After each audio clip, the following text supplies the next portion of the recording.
welcome back, my friends, to another rousing rendition of Choir Boys Cutlery Outdoors, a MICROTECH STITCH rendition, if you will. An out the side rendition, automatic, whatever you want to call it, rendition. Before we get started, guys, there was a time in this country where 22 vets a day took their own lives. Now, stats are all over the place. The number that this channel focuses on is simply this: it's 0. Anything over 0 is unacceptable. All that means, vets, is this: we love you. Man, you have a place here. You're welcome here. We're back to blue over here. We support Leo all to the chagrin of many. How do you do that, Scab? Well, we don't break the damn law. When we do, because we accept responsibility. And finally, if you're an addict, never quit quitting. So here's the deal, guys. This is the MICROTECH STITCH. This is the production version of a custom collab between Tony Marfione and BORKA Designs. Now, this knife is super dope. But let me give you a quick disclaimer. If you're new here or if you're old here, anything else. The point of my channel is not to sell you on a knife. It's not to convince you to like it. It's not to ask you to buy. It's not to do anything other than show the knife works. There's some great channels out there. I think one channel is X-Ring. He does some destructive type tests. I'm subscribed. I love the channel. There's people who do all kinds of, none of that applies to Choir Boys Outdoors. What we do here is simply this: does it work? So here's what we're going to do. We don't do anything scientific. We just cut a bunch of shit up. We try to show the functionality of the knife, how it rides in pocket, that kind of thing. Would you carry it? That kind of thing. That's on you. That's not for me to decide. I can tell you this: I like this knife a lot. Now, again, if you're new here, I am very, very passionate about knives. Okay, I love them. I want to thank my guy JR for sending this. JR has really hooked me up with a couple of great boxes of knives. This is the last of the folders he sent for this box, so I want to get it done and get it back. Here's the thing, couple things right off the rip. The overall length of this knife is 8.5 inches overall. That's open. Close length, or handle length, is 5 inches. The blade length is 3.75 inches. The cutting edge is 3 inches. The blade thickness is 0.19. Now that's 5 millimeters. That's pretty thick for a pocket knife. Blade finish is apocalyptic. It is a spear point, plain edge style. The handle material is a black aluminum. The handle thickness is 0.62 inches. The pocket carry is tip up. Now here's the deal. Here's the weight. 6.38 ounces. I know for a lot of folks that matters. I personally like bigger knives. I like heavier knives. I like the way they feel, etc.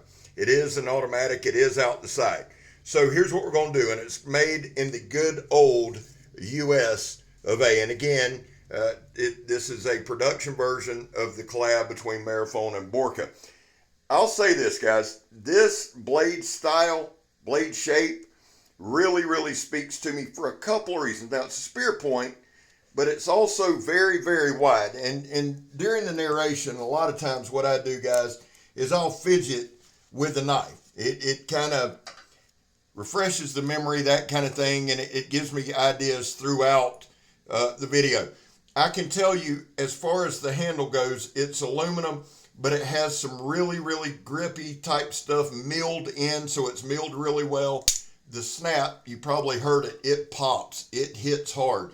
It has some nice jimping on the back of the blade. Really, really comfortable. Looks aggressive. It is not. Feels comfortable. Now, the blade at its widest point, is about an inch. Let's see here. I'd say an inch and a half at its widest point, and that's just kind of eyeballing it. The handle, as we pointed out, is 5 inches long, but that inner grip, now we're not going to include the choil on the blade. We're just going to include the inner grip all the way down because it's kind of an open inner grip. That inner grip is about 4 1/8. Well, it's about 4 3/16. So that's going to handle, and that's going to, most hands are going to be able to hold on to that. And that's simply the inside of the grip. I like measuring that. That's where your fingers ride. 4 and over, most hands in the world can fit. Now, it has a choil. It has 2 choils. It has a finger choil with a little bit of jimping inside. Really, really comfortable. And then it has a sharpening choil. I brought up the width of the blade for a couple of reasons. It's a spear point. When you look at this thing, when you get a good solid look at this thing, it's just straight up. Well, it's for penetration. It will absolutely penetrate. But when you look at the width of the blade, and you get a good view there of the blade, it's slicey. So you've got a good stabby, slicey blade right here. And I'll be the first to tell you, the steel is M390. I'll be the first to tell you, with automatics, there's always a little bit of skepticism. I'm going to tell you this, at least for this style knife, it erased all of that. What a comfortable knife in hand. It held up. Now, we didn't baton with it. That's foolish, right? We did the Donnie B all day drop test. Here we're doing the John Peters stab test. I think we got up to 3, if not 4 pieces of sidewall attire, steel belted, stabbed it, no problem. And we didn't go crazy, right? One thing that I do on a handle, one of the first things I do with any knife, whether it's pocket knife, fixed blade, or whatever, I'll hold it regular style, hammer style, whatever you want to call it. And then I'll flip it upside down. And if it's comfortable that way, as well as hammer style, I'm in good shape. This knife, to me, contours to my hand perfectly. I love the way it feels. It's really, like I said, there's some, I'm not going to call it jimping. Let's just call it grippy stuff milled into the aluminum. It has a back spacer. But that handle, to me, man, I like how comfortable that is. I like how it fits my hand. There you can see that jimping on the back of the blade, taking a fencing grip. Like I said, when you open it, it hits very hard. Now here we're just doing some push cuts. And back to my point, guys, there's only a couple ways that I know, or only one way really that I know to kind of test and demonstrate a knife. And I like to use, now, shout out to everybody who reviews knives. There's value in all reviews. I firmly believe that.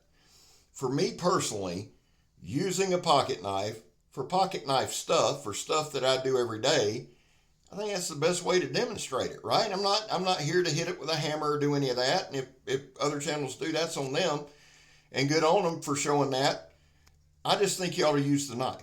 For this channel, that's the way to do it. That's the only way I'm going to do it, right? Unless the good Lord changes it. Right here, we're just using some of that 2-inch toe strap. Very, very, very, very rugged material. If you've pulled anything, if you ratcheted anything down, you know this is that canvas type toe ratchet strap. I just think it's a good material. The stitch had zero problem. Zero problem. This tip, it looks kind of like a reinforced tip. And guys, the other thing about my channel is this: if I misspeak or if I say something wrong, feel free to put it in the comments. Not only do we demonstrate knives, we're learning as we go. This whole channel is a learning process. I love messing with knives. I love playing with knives. I love cutting stuff. I just love it. It's fun. The whole point of this channel is to learn and demonstrate knives, and that's what we do almost daily, whether it's doing this or in a short. The couple things that I'm going to point out just real quick. I've already talked about the jimping on the back of the blade. There's also a slight ramp on the back of the blade. So for me, when I go into that fencing grip, one, my fingers land on that milled grip on the handle. My thumb rests comfortably up against that hump. That jimping is not aggressive, feels good. My pointer finger is locked into that choil. So, and you can see it right there. I got my pointer finger locked in, even though it's more of a hammer grip. Just a really, really comfortable blade. The pocket clip, I barely feel. It's there. I know it's there, but it's not digging into my hand, or I don't feel it as much as I have on other knives. But there's just something about that. Now, there's the sharpening choil. There's the other choil. We've got a little hole there to take out some weight, I'm thinking. And again, this is 6.38 ounces. I know for some folks that's a little heavy on a pocket knife. For me, it's just right, and that's a personal thing, and knives are subjective as hell anyway. That's the whole thing. That's why I say I'm not here to talk you into anything. You've made up your mind. I just want to show you the knife works. This is steel belted sandblast hose. You can see where it got walled out there. This is a great medium just for slicing. I do it every video. I try to stay as consistent as I can. You've also seen me pick up a bunch of sticks and just do some straight slicing, whittling, feather stick, whatever you want to call it, just to get the feel and control of the knife. There we push straight down. That puts pressure on that pivot, puts pressure on the lock. Again, right there, straight down. The blade had zero problem. Now, just kind of sitting here looking at the blade, talking to you guys, I'm going to tell you, the geometry of the edge, everything's even. Everything looks spot on to me. I mean, I'm eyeballing it. I'm not going to lie. I'm just sitting here kind of eyeballing it. But everything looks even. Everything looks balanced. Everything looks really, really good. The edge, the M390, the edge on this held up very, very, very well. Guys, for a video like this, and again, just for the new folks, for a video like this, it's 2 or 3, 4 hours of just out there solid cutting. So for the edge to hold up, to me, that's pretty damn impressive. Now, here's the thing. We do this zip tie test not to test the sharpness of the knife. That's part of it. But as someone who uses a knife every day and cuts zip ties, I can tell you guys, sometimes I've had knives chip on zip ties, so it's kind of an edge test. And here we're just doing some cutting. We got about a minute left on the video. I want to do something. I want to just shout out everybody who signed up for Patreon. I want to say thank you to each and every one of you. Thank you so much for watching this video. Thank you for commenting. Thank you to everyone who supports this channel just by commenting, views, and liking. But I want to shout out the Patreons. We've had a good start with 13. David Eunice, Donald Mike Gideon, TN, Matthew Pearson, Captain Electro, JR, Blaine, Ken Faulkner, Tina Smith, Jacob Lamb, Keith Carpenter, Daniel Murray Lake, and of course the lovely Megatron. Guys, thank you for starting off with us. Thank you for partnering with us. I really, really appreciate it. And every Sunday, guys, I'm going to read out the patrons. Thank y'all for supporting us. We got some cool content over there. We're just starting up. I think we got a good thing. Here's the deal, guys. Last 30 seconds. This knife, in my opinion, is solid. It'll work. It'll do everything that I need it to do. I love the look. I love the aesthetic. I love the fidget factor right there. That reverse grip, really, really comfortable. Overall, great job. And remember, I'm Scab. You're not. I'm gone, son.